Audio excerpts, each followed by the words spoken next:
আমার আলাদিন লেখিকা জাবিন ফোরকান পর্ব 29। অতীত দ্রুত পা চালাচ্ছে ইরাম। ঘড়ির কাঁটায় রাত প্রায় 10:30। আজকে স্কুলে সাংস্কৃতিক অনুষ্ঠান ছিল। সেই শিক্ষিকা হিসেবে আয়োজনের দায়িত্বে ছিল। অনুষ্ঠান শেষে অফিস থেকে বেতন তুলে ফিরতে ফিরতে এত দেরি। এমন দেরি বেশ অনেকদিন বাদেই হলো। শাড়ির আঁচল মাথায় তুলে ঘোমটা দিয়ে এগোলো সে। এলাকার মুরব্বীগণ এই সময় রাতের খাবার শেষে হাঁটতে বেরোন। মোড়ে টং দোকানে চা সিগারেটের আড্ডায় মাতেন। আজও ব্যতিক্রম নয়। 3-4 জন বৃদ্ধ এবং মধ্যবয়স্ক পুরুষদের একটা দল আয়েশ করে চা খেতে খেতে আলাপ করছে। ইরাম রাস্তার অপর পাশ দিয়ে যাচ্ছে। ঘোমটাটা একটু লম্বা করে টেনে দিল এবার। মুরব্বীদের দৃষ্টিতে পড়তে চায় না, কিন্তু পড়তে হলো। সঙ্গে সঙ্গে আড্ডার বিষয়ও বদলে গেল। বুঝলেন রফিক মিয়া, মাইয়া মানুষ 20তেই বুড়ি, 30-এ দাদি। বিয়া শাদি ছাড়া মাইয়াগো সুখ নাই, সংসার ছাড়া কোনো গতি নাই। আজকালকার মাইয়াগো দেখছেন কেমন ব্যাটা মানুষের মতো এদিক সেদিক দৌড়াইয়া বেড়ায়, রাত বিরাতে রাস্তায় রাস্তায় হাঁটে। এরপর অঘটন ঘটলেই সব পুরুষগো দোষ। আরে তুই মাইয়া মানুষ, তোর ইজ্জতের চিন্তা নাই। ঠিক ঠিক। অদূর থেকে হেঁটে গেলেও আসরের আলোচনার বিষয়বস্তু যে ইরাম স্বয়ং, এটা বুঝতে তার বেগ পোহাতে হলো না। পাত্তা না দিয়ে সে হাঁটার জোর বাড়ালো। ঠিক তখন ডাক ভেসে এলো এক মুরব্বীর। কি গো ইরাম মা, আইলা কোন দিক দিয়া? গুরুজন উত্তর না দিলে বেয়াদবি হবে, তাই ইরাম থামলো। খানিকটা কাছে এগিয়ে গিয়ে সালাম দিল। আসসালামু আলাইকুম। এই তো স্কুলে আজকে ফাংশন ছিল, তাই একটু দেরি। রাহাত আর ইহান মিয়া কি তোমারে আনতে যাইতে পারে না? একলা মাইয়া মানুষ, রাত বিরাতে খালি দৌড়াদৌড়ি করো, বিপদ আপদ হইলে। রাহাত তো এখন কাজ করে, ইহানও পড়াশোনায় ব্যস্ত। ব্যাপার না চাচা, আল্লাহ যার সাথে থাকে তার ভয় কিসের? এই ভাই ভাই কইরাই তো জীবন যৌবনটা ধ্বংস করলা। তা মোকলেস মোল্লার পোলার সাথে নাকি তোমার সম্বন্ধ চলতেছিল? আগাইছে? আমাকে জানাইও মাইয়া, তোমার অভিভাবকই তো এক প্রকার। তোমার একটা গতি হইলে আমরা শান্তি পাই। ইরাম একটি ঢোক গিলল। ভীষণ অস্বস্তি হলো তার। উক্ত মোকলেস মোল্লার ছেলের সাথে তার সম্বন্ধ আরও 1 মাস আগে ভেস্তে গিয়েছে। সেটা আর জানালো না। যেন ইচ্ছে করেই তাকে নিজ প্রমাণ করে আত্মিক শান্তি লাভের উদ্দেশ্যে গুরুজন নামক মানুষগুলোর পক্ষ থেকে প্রশ্নটা করা হয়েছে। মাথা নিচু করে ইরাম বলল, জি চাচা, দরকার পড়লে অবশ্যই জানাবো। সালাম দিয়ে চলে এলো ইরাম। পেছন ফিরে তাকালো না, শুনলও না কিছু। তাকে ঘিরে এলাকায় গালগপ্পের অভাব নেই। একমাত্র মেয়ে যে 30 ছুঁয়েও এখনো বিয়ের পিঁড়িতে বসতে পারেনি। সমাজের মানুষগুলোর জন্য সে বিশ্বের অষ্টম আশ্চর্য। ঠিক তেমনি কটাক্ষের বস্তু। বছর বছর ধরে এসব ইরামের গায়ে সয়ে এসেছে, এখন আর বুকে লাগে না। এতগুলো বছর যখন একটা পরিবারের পিছনে দিয়েছে, তখন আর কিছুটা সময়ে ক্ষতি হয়। যদিও ইরামের আজকাল মনে হয় সে আজীবন এই সংসারটার ঘানি বয়ে বাঁচবে। আর 5টা মেয়ের মতো তার নিজের সংসার বলে কিছুই কোনোদিন হবে না। মুন্সিবাড়ির মানুষগুলো এখনো জাগ্রত, এত জলদি ঘুমায় না। ইরাম আস্তে করে গেট খুলে ভেতরে ঢুকলো। জুতা খুলে প্রতিদিনের মতো তাকে রেখে পা মুছে ভেতরে এলো নিঃশব্দে। বহু কষ্টে একটা বেসরকারি প্রাইমারি স্কুলে সে গত বছর টিচার হিসেবে জয়েন করেছে। বেতন 20,000। আজ এই মাসের বেতনটা হাতে পেয়ে দিয়েছে। প্রতি মাসে বেতনের অর্ধেক টাকা সে সাংসারিক খরচ হিসেবে দিয়ে দেয়। এবারেও কোনো ব্যতিক্রম ঘটবে না। টাকা গুনতে গুনতে নিচতলায় রাহাতের রুমের দিকে এগোলো সে। স্বামী স্ত্রী উভয়েই কোনো গুরুত্বপূর্ণ আলোচনা করছে বোধহয়। বোঝার চেষ্টা করো, ইরাম আপুকে এভাবে দিনের পর দিন এ বাড়িতে রাখা সম্ভব না। আড়াল থেকে শোনার ইচ্ছা না থাকলেও ইরাম নিজের নামটা শুনে থমকালো। রাহাতের স্ত্রী মিথিলা নরম গলায় স্বামীকে বলছে, দেখো রাহাত, আমাকে কুটনি ভাইয়ের বউ ভেবো না। আমি শুধু বাস্তবতা বলছি। আমরা এতদিন একা ছিলাম, সমস্যা হয়নি, কিন্তু এখন আমরা আর একা নই। আমাদের যমজ সন্তান এসেছে দুনিয়ায়। ওদের দেখতে হবে, বড় করতে হবে। আজও ছোটটি আছে বলে বিশেষ প্রভাব পড়ছে না, কিন্তু যত বড় হবে তত আর্থিক আর মানসিক চাপ বাড়বে। আপুর বয়স হয়েছে, সমাজে মানুষ নানান ধরনের কথা বলে বেড়ায়। আপুর নামে ওইসব শুনলে আমারও খারাপ লাগে। উনি এই সংসারের জন্য কম করেননি, কিন্তু দিন শেষে এটা ওনার নিজের সংসার না, আমাদের সংসার। ওনাকে আজ হোক কাল হোক নিজের সংসারে যেতেই হবে। আমিও ভাবছি মিথিলা, তোমার কি মনে হয় আমি হাত গুটিয়ে বসে আছি? বাবা নেই, আমার উপরেই তো দায়িত্ব এই সংসারের। নিজের বোনকে ভালো হাতে তুলে না দিয়ে শান্তি পাই, কিন্তু কিছু তো হচ্ছে না। আপুর বয়সের জন্য এমনিতেও সম্বন্ধ পাওয়াটা মুশকিল। যাও বা আসতে, দ্বিতীয় বিয়ে, আগের বাচ্চা আছে, প্রবাসী, মধ্যবয়স্ক, বৃদ্ধ, আমি কিভাবে এগোই? রাহাত বলল। মিথিলা মাথা ঝাঁকিয়ে ব্যক্ত করলো, তো কি হয়েছে? মানুষ কি দ্বিতীয় বিয়ে করে না নাকি? ওই ছেলেদের সংসার অন্য কোনো মেয়ে করবে না? দ্বিতীয় তৃতীয় বিয়ে কোনো ব্যাপার না, আগের বাচ্চাও ব্যাপার না, আপুর বয়স হিসেবে ঠিকই আছে এসব। এখন তো তুমি কচি ছেলে পাবে না, কচি ছেলের আপুকে কেনই বা বিয়ে করবে? অদ্ভুত। তুমি যাই পাও তাই বিবেচনা করে দেখো, শুধু ভালো ঘরের মোটামুটি ব্যক্তিত্ববান ছেলে হলেই হবে? বিয়ের পর এমনিতেও মেয়ে মানুষকে অনেক কিছু অ্যাডজাস্ট করে চলতে হয়, যেমন আমি করছি। ইরাম এমন সময় দরজায় নক করলো যেন মাত্র এসেছে। মিথিলা এবং রাহাত উভয় নিজেদের সামলে নিল। আস্তে করে ইরাম ভেতরে ঢুকলো, মলিন হাসি মেখে তাকালো। এসে গিয়েছিস ভাই, খেয়েছিস রাতে? হ্যাঁ আপু, খেয়েছি। তুমি যাও, ফ্রেশ হয়ে খেয়ে নাও। মিথিলা, যাও আপুর খাবারটা গরম করে দাও। মিথিলা মাথা নেড়ে স্বামীর আজ্ঞা পালন করতে এগোচ্ছিল। ইরাম তাকে থামালো, একটি হাত তুলে সেখানে 10,000 টাকা রেখে বলল, এই নাও, এই মাসের টাকাটা, খরচ করো মন মতো। আর বাবুদের জন্য কিছু লাগলে অবশ্যই আমাকে বলবে। ভাই আমার নতুন চাকরি পেয়েছে, এখনই এত ইনকাম করতে পারবে না। তাছাড়া তোমাদের সঞ্চয় তো জরুরি, বলো। আমি গেলাম। আর হ্যাঁ, খাবারটা গরম করতে হবে না তোমাকে, আমি নিজে করে নেব। সারাদিন বাবুদের পিছনে খাটতে থাকো, আজ একটু বিশ্রাম নাও। শুভরাত্রি।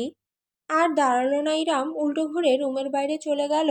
সিঁড়ি বেয়ে উপরে নিজের রুমের দিকে উঠতে উঠতে সে ভাবল, মুরব্বীরা ঠিক বলেনি, 30-এ মেয়েরা শুধু দাদি হয় না, মরে যায়। ঠিক 2.5 মাসের মাথায় যখন ইরামের জন্য সম্বন্ধটা আসলো, তখন সে আর বিশেষ বিবেচনা করেনি। পাত্র নিজে থেকে রাহাতের মাধ্যমে বাড়িতে প্রস্তাব পাঠিয়েছে। নাম অরণ্য মির্জা সওদাগর। রাহাতের ভাষ্যমতে বিরাট এক ব্যবসায়ী, গাজীপুরে নাকি 3টা ফ্যাক্টরি আছে। বয়সটাও ইরামের কাছাকাছি, বড় ঘরের ভদ্র সন্তান।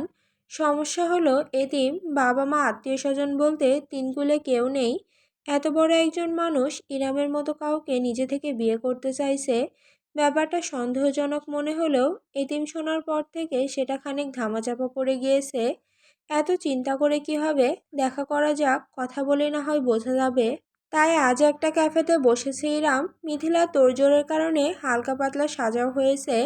ব্লক প্রিন্টের সালোয়ার কামিজ, খোলা চুল আর কাজল টানা চোখ। চেয়ে আছে সে বাইরের দিকে অন্যমনস্ক হয়ে। ঠিক এমন সময়ে কণ্ঠটা কানে এলো তার। কি আছে ওই দেওয়ালে যা জেঁকে বসেছে আপনার খেয়ালে? এমন কাব্যিক কথা প্রথমবারে ইরামের মনোযোগ আকর্ষণ করে নিল। ঝট করে ফিরে তাকালো সে। দণ্ডায়মান এক সুঠাম সুদর্শন ব্যক্তি, ক্রিম বর্ণের শার্ট আর কফি বর্ণের ফর্মাল প্যান্ট। ক্ষণিকের জন্য ইরাম বাকরুদ্ধ হয়ে গেল। পুরুষ মানুষ এতটা আকর্ষণীয় এবং সুদর্শন হতে পারে তার আগে জানা ছিল না। ছবিতে রাহাত দেখিয়েছে ব্যক্তিকে, কিন্তু ছবির চাইতে বাস্তব মানুষটা আরও বেশি মনোমুগ্ধকর। ইনাম নিষ্পলক চেয়ে রইল, টানা চোখ জোড়া, সম্পূর্ণ কালো নয় যেন, অতি হালকা বাদামির মিশেল আছে তাতে। তীক্ষ্ণ চোয়াল, ক্লিন শেভ করা এসেছে, আজ বোঝা যাচ্ছে। চুলগুলো জেল দিয়ে ব্যাক ব্রাশ করে রাখা, একগুচ্ছ লুটিয়ে পড়েছে কপালের ওপর। ইরামের বুঝতে বাকি রইল না তার সামনে দাঁড়িয়ে আছে অরণ্য মির্জা সওদাগর। মিস্টার মির্জা, অস্ফুট স্বরে বলে উঠে দাঁড়াতে নিল ইরাম। তাতে তাকে ইশারা করে বসিয়ে নিজের বিপরীত দিকে চেয়ার টেনে বসতে বসতে অরণ্য বলল, ও প্লিজ জাস্ট কল মি অরণ্য। আপনার নামটা সুন্দর, অরণ্য। আপনার চাইতে বেশি নয় ইরাম। একটি শক্ত ঢোক গলাধকরণ করল রমণী। জীবনে প্রথমবারের মতো বুঝি অন্তরে একটা ধুক ধুক অনুভূতি হলো। অরণ্য সবার প্রথমেই অর্ডার দিয়ে দিল, নিজের জন্য কফি, ইরামের জন্য চা। ওয়েটার চলে যেতেই ইরাম জিজ্ঞেস করল, আপনি কিভাবে জানলেন আমার চা পছন্দ?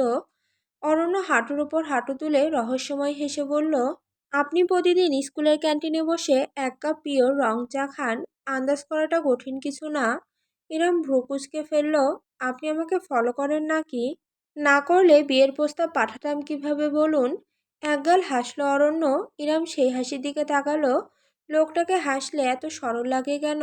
অরণ্য ঝুঁকে এসে টেবিলে কনুই ঠেকিয়ে জানালো, চিন্তা করবেন না, আমি স্টকার না। আপনার স্কুলের পাশেই আমার একটা নির্মাণাধীন ফ্যাক্টরি আছে। ও, AMS ট্রেডার্স, ওটা আপনার? ওটার কাছে গিয়েছিলাম এক ঘোর বর্ষার দিনে। বিল্ডিংয়ের বারান্দায় দাঁড়িয়ে দেখলাম এক রমণী বেরিয়ে এলো স্কুল গেট থেকে। নিজের মাথায় ছাতা ধরার বদলে বাচ্চাদের মাথায় ছাতা ধরে ধরে সে তাদের তুলে দিল গাড়ি অবধি। অতঃপর ভিজে গেল তার শাড়ি, জড়িয়ে গেল আমার মন, হয়ে গেল চোখে চোখে অন্তরের আলাপন। এবার না হেসে পারল না ইরাম, তার চোখ জোড়া আনন্দে চকচক করে উঠল, গালে লালিমা ছেয়ে গেল। বাইরের স্নিগ্ধ সূর্যের আলো মুখে প্রতিফলিত হতেই অদ্ভুতরে একটা আভা ছড়ালো যেন চারপাশে। অরণ্য মন্ত্রমুগ্ধের মতো দেখল যেন ইরামের চাইতে মনোমুগ্ধকর কোনো বস্তু তার চোখের আগে দর্শন করেনি। বুকে হাত দিয়ে অরণ্য মোলায়েম কণ্ঠে বলল, আস্তে আস্তে বিয়ের আগে হার্ট অ্যাটাক করাবেন আমায় প্রিয়। ইরাম তির্যক হাসল, আপনাকে কে বলল আমি আপনাকে বিয়ে করতে রাজি হচ্ছি? হবেন না? তবে কি আপনার জন্য আমার 1000 বছর অপেক্ষার চাদর বিছিয়ে বসতে হবে? যদি শেষ ভাগ্যে তোলা থাকে কাজী, আমি তবে সহস্র বছর অপেক্ষা করতে রাজি। হা হা হা, আপনি এত দারুণ দারুণ সব কবিতা বানান কিভাবে? আপনি আমার কবিতা? ইরাম অরণ্যের চোখে প্রথমবারের মতো সরাসরি তাকালো। ওই চোখের মাঝে যে সরলতা, মুগ্ধতা এবং আবেগ সে দেখল, তাতে সন্দেহের কোনো অবকাশ পেল না। অতঃপর শুরু হলো তাদের ইঁদুর বিড়ালের দৌরাত্ম্য। পাক্কা 2 মাস প্রয়োজন হলো অরণ্যর ইরামকে বিয়েতে রাজি করানোর জন্য। শেষ দিনের ঘটনাটা অনেকটা এমনই ছিল যে, ইরাম স্কুল থেকে ফিরছিল। গ্রীষ্মের তীব্র গরম মাথায় নিয়ে প্রতিবার লোকালেই যাওয়া হয়, অথচ সেদিন হলো না। তার জন্য অপেক্ষা করছিল অরণ্যর গাড়ি। ইরাম ভেতরে ঢুকতে এসি অন করে দিল সে। তারপর ঝুঁকে ইরামের পায়ের পুরাতন সুজোড়ায় হাত দিল অরণ্য। দেখি প্লিজ, এই গরমে মানুষ শু পরে, স্যান্ডেল নেই। এ কি, আপনি আমার পায়ে হাত দিচ্ছেন কেন? হুশ! অরণ্য কোনো কথা শুনল না। ইরামের শু খুলে নিয়ে বক্সের ভেতর ঢুকিয়ে রাখলো। পা মুক্ত হতেই মেলে বসতে পারল ইরাম। এসির বাতাসে বেশ আরাম লাগলো। অরণ্যর প্রস্তুতি নেহায়েত কম নয়। কোত্থেকে একটি বরফ ঠান্ডা লেমনেটের কাপ বের করে তাতে স্ট্র বসিয়ে ইরামের হাতে ধরিয়ে দিল সে। হতবাক ইরাম এক পলক অরণ্যর দিকে চেয়ে শেষমেশ মুচকি হেসে তাতে চুমুক দিল। অরণ্য ড্রাইভ শুরু করলো। আকাশি রঙের ফুল হাতা শার্ট, উপরে কোট ব্লেজারে পুরোদস্তুর ব্যবসায়ী লাগছে আজ মানুষটাকে। আর অবশ্যই বরাবরের মতো সুদর্শন। ইরাম চোখ ফেরাতে পারল না। অরণ্যর গিয়ার ধরা, এক হাতে স্টিয়ারিং ঘোরানো, মনোযোগী দৃষ্টি প্রত্যেকটা কার্যকলাপ সে খুঁটিয়ে খুঁটিয়ে দেখল। লেমনের গলায় যেতেই গরমটা চিরবিদায় নিল। অরণ্য কিভাবে কিভাবে যেন সবসময় বুঝে যায় ইরামের কখন কি প্রয়োজন। মনে হচ্ছে আমার কোনো চান্স নেই, তাই না? হঠাৎ করে বিষণ্ণ গলায় বলে উঠল অরণ্য। ইরাম তাতে ভ্যাবাচ্যাকা খেয়ে গেল। প্যাসেঞ্জার সিটে সোজা হয়ে বসে শুধালো, মানে? মানে আমার ভাগ্যটাই এমন, এই আর কি। মাথার উপরে বাবা মা গুরুজনের ছায়া নেই তো, তাই সহজে কেউ আগলে নিতে চায় না। ইরামের বুকের ভেতরটা খামচে ধরল কেউ বুঝি। অরণ্য স্টিয়ারিং ঘুরিয়ে রাস্তার দিকে দৃষ্টি রেখেই বলল, জীবনটা সহজ ছিল না। মানুষ ভাবে টাকা থাকলেই বুঝি সব আছে, অথচ আমার কাছে শান্তিটাই নেই। আপনার জানা আছে শান্তি কোথায় বিক্রি হয়? তবে নিজের জন্য কিনে বাক্স ভরে রাখতাম। কেন যেন নিজেকে রুখতে পারল না ইরাম। অজান্তে নিজের হাতটা গিয়ারের ওপর রাখা অরণ্যের হাতের উপর রাখল। আপনার বাবা মাকে খুব মিস করেন, তাই না? মলিন হাসল অরণ্য। না, করি না। ওনারা চলে না গেলে বুঝতাম না দুনিয়াটা কত কঠিন। আত্মীয় নামক কালসাপগুলো সম্পত্তির লোভে কতটা ভয়ঙ্কর হতে পারে, সেটা ওনাদের বিদায় নেওয়ার পরেই বুঝেছি। আপনার সুখের সময় সবাই আপনার পাশে থাকে, এরপর সুযোগ বুঝে হামলে পড়ে। আমার দুনিয়ায় এখন আমি আছি শুধু, আমার অর্জন আর আমার একাকিত্ব। আফসোস নেই। ইরাম নিজের হাতের বাঁধনটা আরেকটু শক্ত করে বলল, এখন থেকে আপনি আর আপনার অর্জন থাকবেন শুধু। একাকিত্বের ভারটা না হয় আমার উপর ছেড়ে দেবেন। অরণ্য সইতে পারল না। ব্রেক কষে তৎক্ষণাৎ গাড়ি থামিয়ে ফেলল। মাঝ রাস্তায় এভাবে হঠাৎ গাড়ি থামিয়ে ফেলায় আশেপাশে যানবাহন দ্রুত হর্ন বাজাতে লাগলো। চিৎকার চেঁচামেচি শুরু হয়ে গেল, অথচ অরণ্যর কোনো দিকে খেয়াল নেই। সে অপলক চেয়ে আসে ইরামের দিকে। ঝুঁকে এলো সে, রীতিমতো ফিসফিস করে উচ্চারণ করলো, আরেকবার বলুন। ইরাম মোলায়েম হাসল, তার চোখে হালকা অশ্রু জ্বলজ্বল করলো। একাকিত্বে দীর্ঘশ্বাস, মায়ায় অবিশ্বাস, আর বিয়েতে সর্বনাশ। আপনি নিজে সর্বনাশ করতে মুখিয়ে আছেন, কুয়াতে ঝাঁপ দেওয়া ঠেকানোর সাধ্যকার? অরণ্য ঠোঁটে বিস্তৃত একটা হাসি ফুটল এবার। ইরামের হাতটা ধরে সে উপরে তুলল। প্রথমবারের মতো নিজের ঠোঁটের স্পর্শ ছুঁয়ে দিল কাজের কারণে রুক্ষ হয়ে আসা আঙুল জুড়ে বলল, এই হাতে রুক্ষতা মানায় না, এতে আমি বুনবো শুধুই কোমলতা। শুনছেন আমার প্রিয়, আজ থেকে এই অরণ্যের হাজারো কাটার গাছের মাঝে একটিমাত্র ফুল গাছ আপনি। আজ ইরামের বিয়ে, কাবিন এবং যাবতীয় কাজ সকালে হয়ে গিয়েছে। এখন শুধুমাত্র অনুষ্ঠান। যদিও ইরাম মত দিয়েছিল সিমসাম অনুষ্ঠানের আয়োজন করবে, বেশি মানুষের উপস্থিতিতে সে স্বাচ্ছন্দ্য বোধ করে না। তবে শেষ মুহূর্তে অরণ্য বেঁকে বসেছে। না, ইরামকে সে চুপিচাপে বিয়ে করবে না। সমস্ত এলাকার মানুষকে দাওয়াত দিয়ে খাওয়াবে। যে মানুষগুলো এতদিন ইরামকে নিয়ে হাজার কথা চালাচালি করেছে, তাদের যদি একটু ভালো মতো আপ্যায়ন করা না হয় তাহলে কিছু হলো। ইরাম স্টেজের সামনে দাঁড়িয়ে দাঁড়িয়ে ফটোগ্রাফারের জন্য পোজ দিতে দিতে অদূরে দাঁড়ানো অরণ্যকে দেখছে। শেরওয়ানি পরনে লোকটাকে আজ অনন্য লাগছে। ইরাম থেকে থেকে স্বামীকে দেখে যাচ্ছে। একপাশে খাওয়া দাওয়ার ব্যবস্থা, সেখানে মানুষজন খেতে বসে পড়েছে। মুরব্বীরা সব একসঙ্গে প্লেটের পর প্লেট মাংস সাবার করছে। খেতে পারুক বা না পারুক, নেয়ার কমতি নেই। বিয়েবাড়ির এই অপচয়টা ইরামের একদম পছন্দ নয়। ফটোগ্রাফারকে বিরতি দিয়ে সে ভারী লেহেঙ্গা তুলে এগোলো টেবিলের দিকে। অরণ্য দাঁড়িয়ে আছে, সকলের খাওয়া দাওয়া ঠিকমতো হচ্ছে নাকি দেখছে। একজন মুরব্বী তাকে ডেকে কিছু বলতেই মুচকি হেসে অরণ্য বলল, ভালো করে খান চাচা, যার বিয়ে না হওয়ার চিন্তায় মাথার চুল উঠিয়ে ফেলেছেন, তার বিয়ের খাবারটা কেমন লাগছে? এই চাচাকে আরও 2 পিস রোস্ট দাও। ইরম কাছে গিয়ে খপ করে অরণ্যর বাহু ধরে ফেলল। বাকিদের উদ্দেশ্যে জোরপূর্বক হেসে তাকে টেনে সরিয়ে নিয়ে এসে বলল, আপনি কি শুরু করেছেন? এভাবে কেউ বলে? ওমা, ওনারা বললে দোষ নেই, আমি পাল্টা বললেই দোষ। শোনো কবিতা, তোমার জন্য আমি করতে পারি ঝগড়া, আমার লাগবে না কোনো মহড়া, বাজাবো শুধু নাগারা। হেসে ফেলল ইরাম। অরণ্যর বাহু চাপড়ে বলে উঠল, পাগল হয়ে গিয়েছেন আপনি? তোমাকে বইয়ের রূপে দেখে আমার সার্কিট হাউসে আগুন জ্বলে গেছে। এই জ্বালা শুধু আজকে রাতে মেটানো সম্ভব হবে। তা বলছিলাম, যদি এখনই আমরা একটু প্রাইভেসি খুঁজে পেতে পারি তাহলে। এরম ভ্রু তুলে অরণ্যকে ধাক্কা দিয়ে সরিয়ে দৌড়ে চলে এলো। পেছন থেকে অরণ্যর খিলখিলে হাসির আওয়াজ ভেসে এলো। স্টেজের কাছে চলে আসতে ইরামের চোখ পড়ল অনাকাঙ্ক্ষিত মানুষটার উপরে। সামিয়া মুন্সি খালার বাড়িতে বেশ সংশয় নিয়ে দাওয়াত কার্ড পাঠিয়েছিল সে। ভাবেনি তিনি সত্যি এসে পড়বেন। মিথিলার সঙ্গে কথা বলছেন সামিয়া। ইরাম এগোতেই ঘুরে তাকালেন, আপাদমস্তক পর্যবেক্ষণ করলেন নববধূকে। মাশাল্লাহ, কি মিষ্টি লাগছে আমার ইরামটাকে।